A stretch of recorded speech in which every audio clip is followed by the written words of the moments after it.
South Asian cultures share a similar region, but are known as much for their religious and cultural differences as their similarities.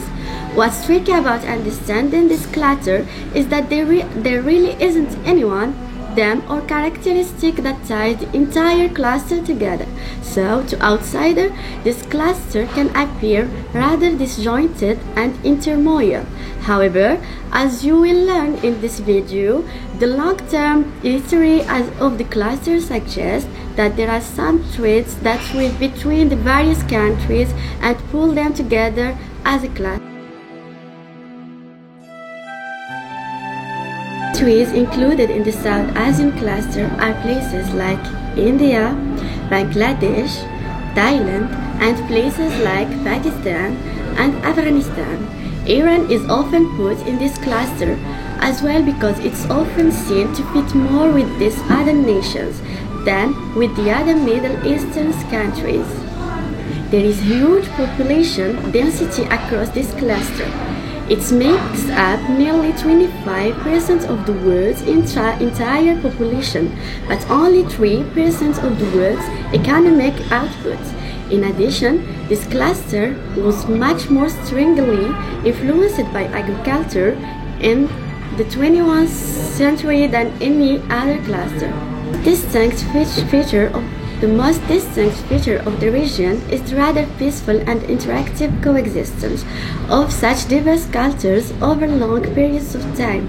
Obviously, there are exceptions. The relationship between India and Pakistan, for example, has not exactly been a picture of peace, and there have been long-standing tensions between the Chinese and Malays throughout Malaysia and between Christians and Muslims in the Philippines. However, on the whole, for being a densely populated place that is filled with people from very different religious and ethnic backgrounds, the diverse people across this region have coexisted together peacefully for long periods of time despite their differences.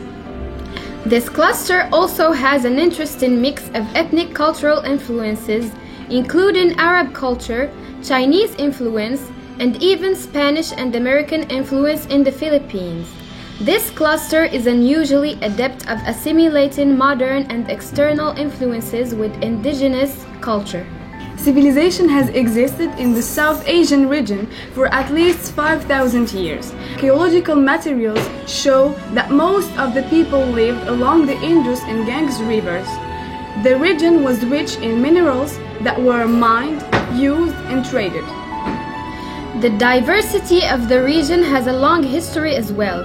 The earliest historical accounts describe several independent kings that governated small areas, each of which had their own local patterns of trade, exchange, and spirituality. Mediterranean people from the west and Arabs from the south attempted to come in and take over the region, but the various fractions and kingdoms worked together to fight off the conquests. The Arabs succeeded in taking over the region during the second millennium before Christ, and this is what likely brought Islam into the cluster. Two customs that were important introductions to this society at this point were the preference of male children and the practice of dowry. By the 6th century before Christ, two major social reformers were active in this part of the world, Jain and Buddha, both of whom were known for teaching the principle of nonviolence. This was a critical period for the development of the South Asian cluster and its social values. The Persian and Greeks both played a colonizing role, and the historical dynamics continued of the people in the region living relatively peacefully with each other while fending off the people trying to pillage their resources and civilization. The Ming dynasty, the Portuguese, the Romans, the Dutch, the British, and the Spanish all ruled or dominated the South Asian region at various points over the last several hundred years. India represents more than 1 billion of the people in this cluster, and the diversity of cultures and religions that existed across the cluster in present in just India itself. For example, there are 10,000 different languages spoken across the country of India. several hundred, and widely spoken across the country. Governments officially recognize 22 different languages. It's dangerous to speak of any country in a uniform way, but this is particularly true in a diverse place like India and of the South Asian cluster. Indian culture is no easy composite of styles and values, but what unites the Indian people, as well as the people of a whole across the South Asian cluster, is a mildness and calm human spirit, as well as the people as a whole across the South Asian cluster, is a mildness and calm human spirit that is in contrast to the aggressive zeal they've often experienced by their conquerors and colonizers.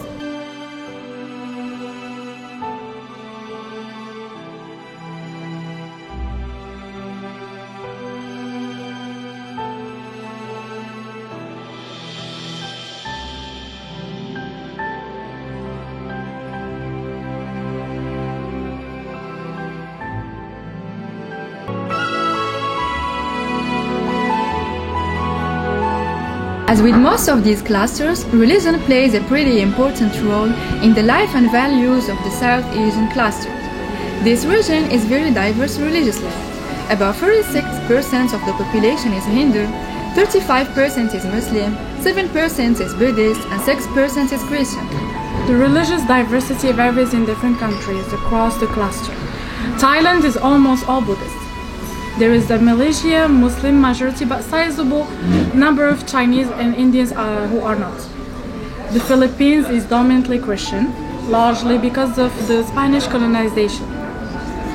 Tolerance for other faiths is evidenced by joint celebrations of religious holidays and respect for one another's leaders and spaces of worship. Despite the news flashes we hear about a mosque or a church being burned down, these are the exceptions and not the norm among a culture that is so densely populated. The predominant religion across the region is Hinduism, which has two important principles, karma and dharma. Karma is a power by which one could determine one's own destiny by their intentions and behaviors. Dharma is closely related to this, but is the actual living out of what is deemed to be correct. Reincarnation and polytheism is a core part of Hinduism. Some scholars believe that polytheism, the worship of many gods, and its pervasive influence across places like India is one of the biggest reasons that India is so tolerant of diversity. Islam has a huge influence across the South Asian cluster, but there is a much different encounter with Islam in Indonesia than in Saudi Arabia. The diversity and tolerance of the South Asian cluster is part of this. There is syncretic, carried flavor to the diversity of religious, linguistic, and cultural perspective across the region.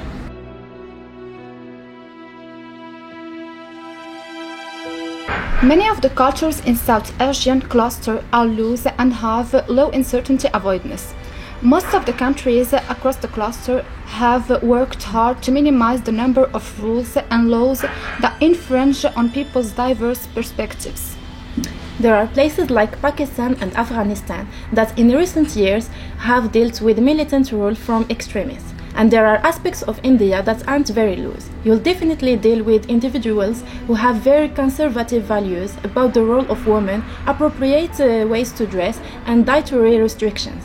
But the clutter is loose in its laid-back approach to life and its acceptance of multiple religions and backgrounds living together. Like most cultures around the world, this cluster is collectivist and high-power distance. The collectivism found here is a bit different from Confucian Asia. Family is still very important, as is group identity. But there is a greater ease with individualism that tends to be true in some other collectivism culture. However, this may be a result of the looseness of the cultures. The power distance in this cluster is very high. The stratification of people to certain kinds of statuses and roles is very pervasive across nearly all the countries in the culture. Saving face is also an important consideration in the region of Asia. Too often, Asia gets talked about as a pan-Asian culture. The Confucian ideal of Li and family piety play a much smaller role in South Asia than they do in China, Japan, and Korea. Even within this cluster, you could easily look more specifically at subcontinents of India, Pakistan, Sri Lanka, etc., and the countries more typically referred to as Southeast Asia.